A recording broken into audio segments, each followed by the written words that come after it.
오늘 하나님 말씀은 마태복음 18장 5절에서 10절까지 말씀을 한 절씩 교독하도록 하겠습니다. 또 누구든지 내 이름으로 이런 어린아이 하나를 영접하면 곧 나를 영접함이니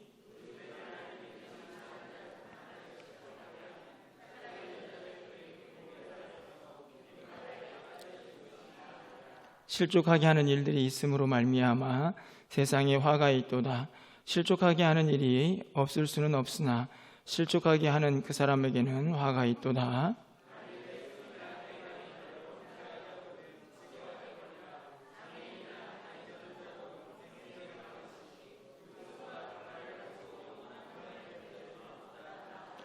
만일 내 눈이 너를 범죄하게 하거든 빼어내버리라. 한 눈으로 영생에 들어가는 것이 두 눈을 가지고 지옥불에 던져지는 것보다 나으니라. 삼가 이 작은 자 중에 하나도 없인 여기지 말라. 너에게 말하노니 그들의 천사들이 하늘에 계신 내 아버지. 아멘. 우리가 지난 수요일에 고린도 교회 바울의 편지를 살펴보면서 하나님의 뜻대로 하는 근심에 대해서 말씀을 나눈 기억이 있습니다. 하나님의 뜻대로 하는 근심의 가장 큰 특징은 그것이 근심으로만 그치지 않고 우리의 삶의 변화로 이어진다 하는 말씀을 함께 살폈던 기억이 있습니다. 오늘 말씀을 준비하면서 지난 수요일에 설교를 하고 또 그 은혜를 나누었던 그 마음이 또 오늘 본문에서 다시 한번 결단이 되는 그런 기대와 소망을 가지고 함께 좀 말씀을 살펴보려고 합니다. 그 이유는 오늘 본문이 우리에게 참 익숙한 본문이지만 사실은 좀 충격적인 내용들이 많이 담겨져 있기 때문입니다. 오늘 본문에 있는 말씀처럼 연자맷돌을 목에 메고 바다에 빠지는 것이나 또는 손발을 자르고 또 눈을 뺀다 하는 이 말들이 엄청나게 부담스럽고 사실은 우리에게 큰 어려움으로 사실은 닥쳐오는 그런 말씀이기 때문입니다. 하지만 오늘 본문에 있는 말씀의 가장 큰 핵심은 하나님께서 우리에게 말씀을 통하여 한 영혼에 대한 소중함이 얼마나 큰 것인가 하는 것을 다시 한번 가르쳐 주시면서 그 영혼을 실족케 하는 것이 얼마나 큰 일이고 또 큰 죄인가를 우리에게 가르쳐 주고 있습니다. 사람들이 오늘 이 마태복음 18장을 공동체 훈화라고 그렇게 이름을 지어가면서 공동체 가운데에서 우리가 어떤 모습으로 살아가는 것이 하나님이 정말 기뻐하시는 일인가 하는 것을 가르쳐주는 내용 중에 오늘 본문이 기록이 되어 있습니다. 내가 실족하는 것이 아니고 누군가를 실족해 하는 것이 얼마나 큰 죄인가 하는 것을 다시 한번 깨닫게 하는 말씀이죠. 가장 먼저 이 실족이라는 단어를 좀 정리를 해보려고 하는데, 우리가 잘 알고 있는 것처럼 실족하다는 말은 발을 헛디딘다라는 말입니다. 사전적인 의미는 그렇지만 성경적인 의미로는 원래 이 덫을 놓다라는 말이 이 실족하다라는 말입니다. 당연히 덫을 놓았으니 덫에 걸려서 넘어지는 사람도 있겠죠. 오늘 본문에서는 8절과 9절 말씀에 가보면 범죄하다라는 단어가 나오는데 이 말도 이 실족하다는 말 속에 포함이 되어 있습니다. 결국에는 덫을 놓아서 죄에 빠지게 한다는 말씀과 연관이 되어 있는 것입니다. 그런데 사실 이 실족이라는 말이 개념적으로는 너무나 이렇게 쉽게 이해가 되는 말이지만 그 결과를 좀 생각해 보면 참 복잡하다, 이런 생각이 듭니다. 무슨 말씀인가 하면 우리가 정말 쉽게 실족했다, 넘어졌다 이렇게 말을 할 수가 있는데 그 넘어진 사람이 나타내는 나중의 결과를 보면 너무나 다양한 모습으로 나타나기 때문입니다. 어떤 사람은 실족했다, 넘어졌다가도 금방 일어서는 사람이 있는가 하면 어떤 사람은 정말 몇 달, 1년, 2년 그렇게 실족한 상태로 아예 일어나지 못하는 사람도 종종 보게 됩니다. 우리가 안타까운 말이지만 실족사 이런 말 있지 않습니까? 아예 넘어져서 정말 일어나지 못하는 경우도 있을 수가 있습니다. 이 실족이라는 말이 되게 단순해 보이지만 그 실족해 한 결과로 나타나는 사람들의 반응은 매우 다양해서 그것이 또 우리에게 어떻게 영향을 미치고 있는가는 굉장히 복잡하게 나타난다 하는 생각을 가져보게 됩니다. 오늘 이 실족한다는 말이 얼마나 일반적인가 하는 것이 오늘 본문의 7절에 기록이 되어 있는데요. 7절 말씀을 가서 보시면 실족하게 하는 일들이 있음으로 말미암아 세상에 화가 있도다.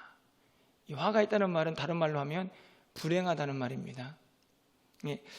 이 세상이 왜 불행한가? 여러 가지 이유가 있겠지만 그 중에 하나는 사람들이 자꾸 누군가를 실족해 합니다. 넘어지니까 힘들죠? 세상이 아주 불행해 보입니다. 그래서 이렇게 말씀합니다. 실족하게 하는 일이 없을 수는 없으나, 이 말은 이 실족해 하는 일이 얼마나 일반적으로 벌어지는 일인가 하는 것을 생각해 하는 말이죠. 그렇게 하는 사람이 화가 있다 이렇게 말씀을 합니다. 그런 의미에서 오늘 본문을 읽으면서 나는 돌아보니까 누군가를 실족해 한 경험이 기억이 없는데 라고 생각되시는 분이 혹시 있다고 하면 오늘 이 7절 말씀을 통해서 다시 한번 우리의 모습을 돌아보아야 합니다. 실족해 하는 일이 세상을 불행하게 만들고 또 실족하게 하는 일이 없을 수 없다는 이 말씀 속에서 우리는 관계 속에서 얼마나 알게 모르게 누군가를 넘어지게 하는지 다시 한번 돌아보게 하기 때문입니다. 교회 생활이 왜 힘든가? 이 세상이 실족해 하는 일 때문에 불행하게 느껴지는 것처럼 사실은 교회 생활도 마찬가지입니다. 누군가 나를 실족해 하면 힘들죠. 그것이 교회 생활에 영향을 미치게 되어 있습니다. 성도 간에만 실족해 하는 게 아니고 부모 자식 간에도 실족해 할 수 있습니다. 너무나 일반적인 우리의 모습 속에서 우리는 알게 모르게 누군가를 실족하게 할 수가 있다는 말씀이죠. 정말 안타까운 것은 성도님들과 대화를 하다 보면 그 대화의 내용 속에 누구 때문에 굉장히 마음 아파하고 있는데 그 상대방은 아무렇지도 않게 여전히 별 문제 없는 것처럼 살아간다는 것입니다. 그럴 때마다 목회자로서 참 큰 이 기도 제목이 생기는 것은 이 이야기를 저 사람에게 전해줘야 하나 말아야 하나 그런 고민이 될 때가 참 많이 있습니다. 이 말은 다른 말이 아니고 우리 일상에서 우리는 언제든지 누군가를 넘어지게 할 수 있는 그 속에 우리가 빠져들 수 있는 위험이 항상 도사리고 있다는 것을 오늘 성경이 분명하게 가르쳐주고 있다는 말씀이죠. 그런 전제를 가지고 오늘 이 말씀을 좀 함께 묵상해 보았으면 좋겠습니다. 가장 먼저는 오늘 성경에서 누구를 실족하게 하지 말라라고 그 대상이 등장을 하는데요. 6절 상반절 말씀을 보면 이렇게 기록이 되어 있습니다. 누구든지 나를 믿는 이 작은 자 중에 하나를 실족하게 하면, 작은 자인데 어떤 작은 자냐면 나를 믿는 작은 자, 다시 말하면 공동체 안에서 형제 자매를 실족해 하는 이야기를 하고 계시는 것입니다. 세상 사람들이 아니고 공동체 안에 있는 형제를 실족해 하는 것이 얼마나 큰 일인가 하는 것을 예수님께서 말씀을 하고 있는 것이죠. 여기서 말하는 작은 자는 앞에 있는 어린아이일 수 있겠지만 더 구체적으로는 공동체 안에서 보잘것없고 하찮하게 보이는 사람일 수 있습니다. 더 넓게 말하면 믿음이 작은 자도 이 작은 자 속에 포함이 되죠. 그런 사람들은 훨씬 더 쉽게 실족을 합니다. 큰 자는 실족시켜도 좋다라는 말씀이 아니고 작은 자가 훨씬 더 쉽게 실족할 수 있기 때문에 그 상대를 대상으로 삼고 있는 것입니다.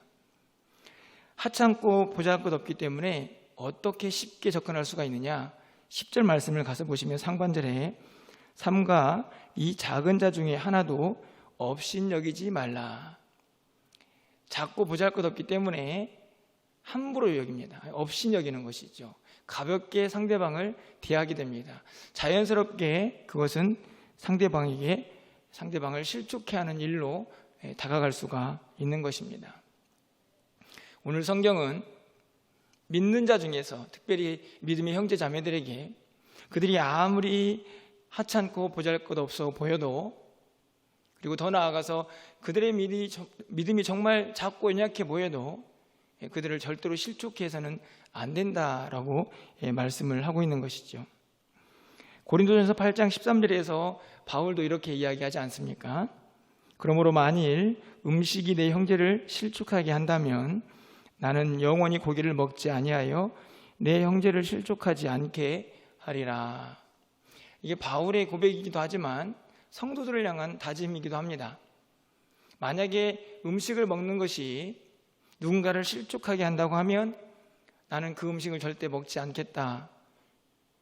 다시 말하면 그것을 통해서 누군가를 실족하게 하는 일을 하지 않겠다라는 말씀이죠. 여기에서도 대상은 형제입니다. 믿음의 공동체 안에서 실족해 하는 일들이 자주 발생할 수가 있기 때문이죠. 성경은 분명하게 믿는 자 중에서 특별히 연약한 자들은 더 신경을 써서 그들이 실족하지 않도록 살펴야 한다는 것을 분명하게 말씀하고 있습니다. 그런데요, 그 실족이 우리에게 얼마나 크고 무서운 죄인가 하는 것을 구체적으로 설명을 하기 시작하죠. 6절 말씀을 다시 전체를 좀 읽어보겠습니다. 우리 6절 말씀은 좀 함께 읽어보도록 하겠습니다. 누구든지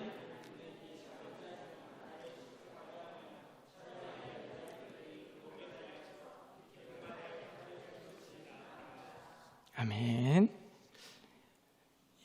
누군가를 실족해 하는 것, 그것이 마치 연자맷돌을 그 목에 걸고 바다에 빠뜨려지는 것이 더 나을 만큼 크고 중하다 하는 말씀을 하는 것이죠. 연자맷돌이 무엇입니까? 연자맷돌은 소나 나귀가 끌고 대량의 곡식을 갈 때 사용하는 도구입니다.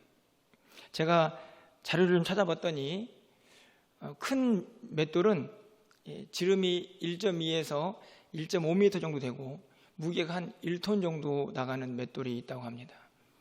여러분, 그 맷돌을 메고 바다에 던져지면 어떻게 될까요? 절대로 살아나올 수가 없습니다.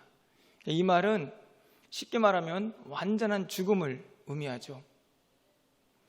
작은 자와 마치 연자맷돌이 비교를 이루고 있듯이, 비록 작은 자라고 할지라도 그를 실족시키면 이렇게 완전한 죽음에 빠지는 것이 더 나을 만큼 그렇게 크고 무서운 죄다라는 사실을 우리에게 말씀을 하는 것입니다.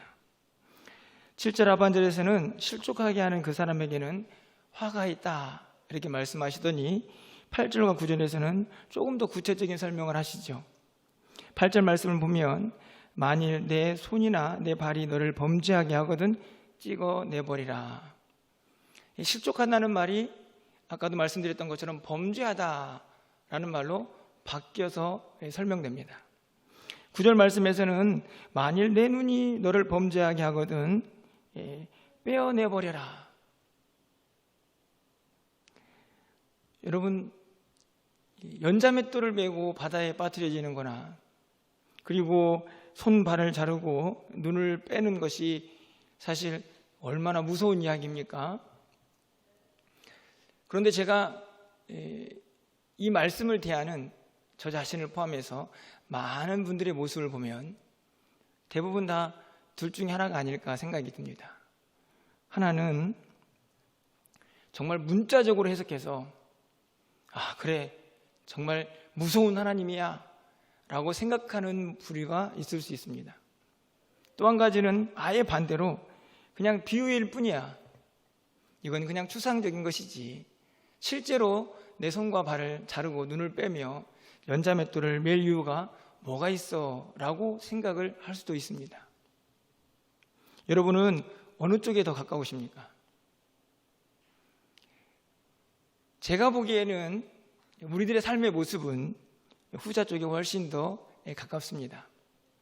만약에 정말로 이것을 문자적으로 마치 이슬람교 교도들처럼 적용을 한다고 하면 정말 한 영혼을 실족해 하는 것을 우리가 얼마나 두렵게 여길까 생각을 해보는데, 사실 이것을 너무나 비유적으로 생각하다 보니 우리가 범하는 실족해 하는 죄를 그렇게 쉽게 끊어버리지 못하는 안타까운 모습을 우리 모두에게서 발견하게 됩니다. 그런데 여러분, 이 말씀에서 정말 주님이 우리에게 정말 하고 싶은 이야기가 뭘까요? 정말 연자맷돌 메고 바다에 빠뜨려라. 누군가가 이 본문을 이렇게 해석했더라고요. 그렇게 만약에 우리를 빠뜨리면 이 세상에 연자맷돌이 남아날 게 없다고 이야기하는 사람을 보았는데요. 정말 연자맷돌을 빠고 목에 걸고 빠뜨려야 한다는 이야기입니까? 아니면 정말 손발을 자르고 눈을 빼내야 하는 그 이야기를 하고 계시는 것일까요? 이 핵심은 결국 실족해 하는 것이 얼마나 무섭고 중요한 죄인가 하는 것을 우리에게 다시 한번 깨닫게 하는 것이죠. 그냥 막 그렇게 신앙생활에서는 안 된다는 이야기를 분명하게 우리에게 가르쳐주는 말씀입니다. 그런데 한 가지 더 기억해야 할 것이 있습니다. 그래서 이 말씀 가지고 두려움과 공포에 사로잡혀 살아가라 하는 말씀이 아니죠. 저는 오히려 이 말씀을 좀 이렇게 적용해 보고 싶습니다. 한 영혼을 실족해 하는 것은 내 손발이 잘려나가는 것처럼 내가 아픔을, 고통을 느껴야 한다는 말씀입니다. 마치 연자맷돌을 메고 물속에 빠져 죽어가는 것처럼 그 공포와 두려움을 한 영혼을 실족하는 상태에서 그런 죄를 범할 때마다 우리의 마음속에 느껴야 한다는 것이죠. 왜 그렇습니까? 우리 모두가 한 지체이기 때문에 그렇습니다. 분명히 상대방이 내 지체이고 내 한 몸이기 때문에 누군가를 통해서 고통을 당하고 아픔을 느끼고 있다고 하면 당연히 나도 그 고통과 아픔을 느낄 수밖에 없는 공동체지요. 다시 말하면 실족해 하는 것이 손발을 잘라내고 그리고 눈을 빼는 그런 실제적인 처벌로, 형벌로 내려오는 것이 아니고 그 정도의 아픔을 느낄 수 있는 공동체가 되어야 한다는 것입니다. 누군가가 내 실수로, 또 누군가가 다른 사람의 실수일지라도 실족해서 아파하는 것을 보면서 내 손과 발이 잘려나가는 것 같은 고통을 함께 느낄 수 있는 공동체가 되어야 한다는 말씀이죠. 그것이 어떻게 보면 바울이 말하는 정말 진정한 공동체의 모습이라고 말할 수가 있습니다. 오늘 주님도 그것을 염두에 두고 우리에게 하시는 말씀이라고 생각이 듭니다. 그런데 여러분, 우리가 실족해서는 안 되는 이유가 무엇일까요? 오늘 본문에 있는 10절 말씀을 가서 보시면, 특별히 10절 말씀을 다 보시는데 하반절 말씀을 좀 집중적으로 관심을 갖고 보셨으면 좋겠습니다. 10절 말씀을 제가 읽어드립니다. 삼가 이 작은 자 중에 하나도 업신여기지 말라. 너희에게 말하노니 그들의 천사들이 하늘에 계신 내 아버지의 얼굴을 항상 배옵느니라. 무척 어려운 해석입니다. 이 해석을 다 할 수는 없고 그냥 핵심만 말씀을 드리면, 내가 실족해하는 그 사람도 하늘에 천사가 있고 그 천사가 하나님 앞에서 항상 기도하고 있다. 이 말은 그 사람도 하나님의 자녀이고 하나님 나라의 백성이다라는 사실입니다. 내가 실족해하는 그 사람이 아무리 보잘것없고 작은 자라고 할지라도 그 또한 하나님 나라의 자녀이고 그의 백성이다라는 사실을 분명하게 말씀하죠. 그것이 바로 아버지라는 단어에서 연결이 되죠. 10절에서는 내 아버지, 예수님의 아버지입니다. 하나님이시니까요. 그런데 여러분 14절 말씀을 가서 보십시오. 14절 말씀은 함께 읽도록 하겠습니다. 이와 같이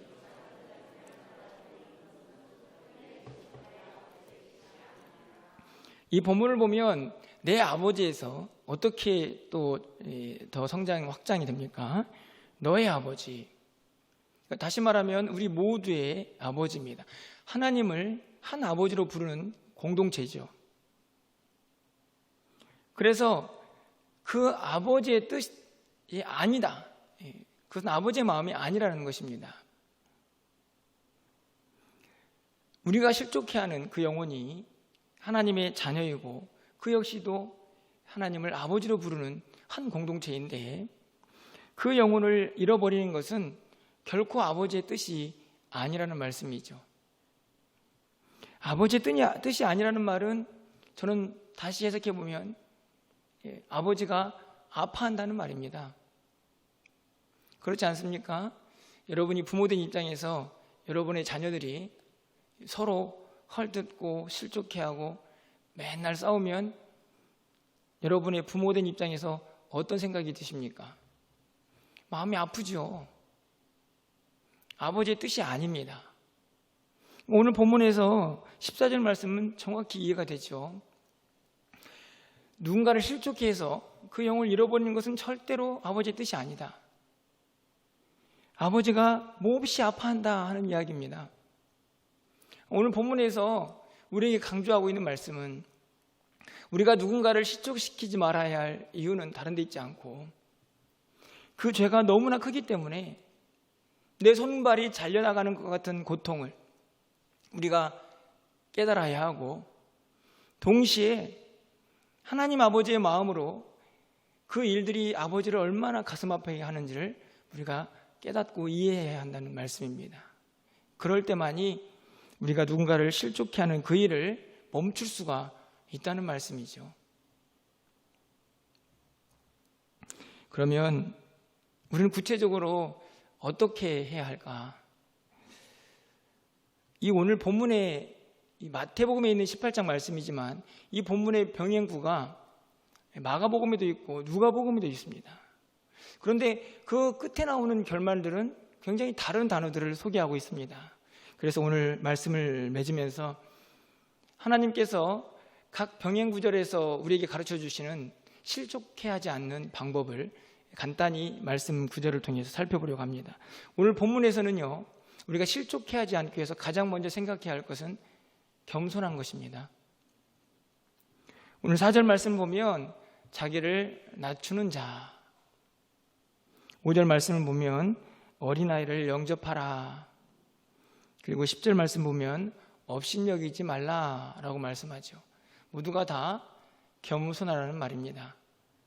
내가 실족해하는 그 사람이 나보다 더 크다라는 생각을 항상 갖고 사는 것이죠. 그런 마음을 가지고 살 때에 우리가 더 낮아질 수 있고 그 사람을 실족해하지 않을 수 있다는 사실을 오늘 본문이 우리에게 가르쳐 줍니다. 절대로 업신여길 수 없는 존재들이 우리 형제자매라는 사실을 분명히 기억하라는 말씀이죠. 두 번째로는 병행구절인 마가복음 9장 50절에 이렇게 기록이 되어 있습니다. 소금은 좋은 것이로되 만일 소금이 그 맛을 잃으면 무엇으로 이를 짜게 하리요? 너희 속에 소금을 두고 서로 화목하라 하시니라. 소금이 무엇일까요? 왜 소금을 두고 화목하라고 하셨을까? 물론 여러 가지 해석을 할 수 있지만 빛과 소금은 우리의 정체성입니다.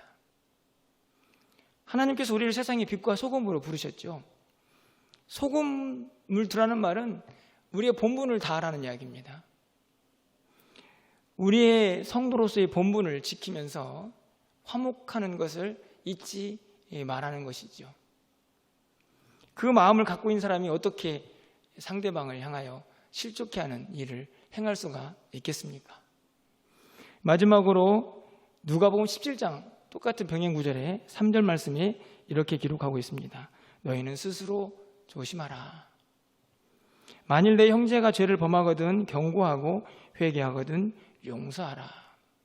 여기서 말하고 있는 중요한 메시지는 스스로 조심하는 것입니다. 혹시나 내 말을, 내 행동을 통해서 누군가가 실족하지는 않았는지 늘 살피고 조심할 수 있는 마음이 우리에게 있어야 한다는 말씀이죠. 늘 겸손해서 나보다 다른 사람들을 훨씬 높게 여기고 늘 소금처럼 우리의 본분을 다하여서 화목케 하는 직분을 감당하고 그리고 늘 자신을 돌아보며 혹시나 내 말과 행동이 누군가에게 아픔이 되지는 않는지 살피는 삶을 살라고 말씀을 하고 있는 것입니다. 그런 삶만이 이 무섭고 이 두려운 다른 사람을 실족케 하는 이 죄를 범하지 않을 수 있다고 우리에게 말씀을 하고 있는 것이지요. 여러분 이 말씀이 여러분에게 오늘 저녁에 어떻게 들려지십니까? 제가 서두에도 말씀을 드렸듯이 하나님의 뜻대로 하는 근심을 했으면 좋겠다라고 말씀을 드렸습니다. 오늘 우리는 우리의 행동과 말을 통해서 또 누군가를 아프게 하고 시족게 했을지도 알 수 없습니다. 중요한 것은 오늘 이 말씀이 그냥 그래 늘 들어왔던 말씀이지 라고 흘러가거나 아니면 그냥 근심을 일으키는 정도에서 머무르는 것이 아니라 이것이 우리의 마음속에 근심을 일으킬 뿐만 아니라 결국에는 고린도 교회 성도들처럼 우리를 다시 변화시키고 성장시키는 하나님의 능력으로 오늘 이 말씀이 여러분 마음속에 새겨지기를 기대합니다. 말씀을 꼭 마음속에 새기시고 누군가를 실족케 하는 일이 얼마나 무섭고 고통스럽고 또 하나님의 마음을 아프게 하는 일인지를 늘 기억하시면서 우리의 모습을 삼가 조심하며 겸손한 마음으로 늘 우리의 본분을 다하며 하나님 앞에서 형제자매 안에 있는 그 귀한 공동체의 아름다운 모습들을 함께 이루어갈 수 있는 우리 모두가 될 수 있기를 주님의 이름으로 축원합니다.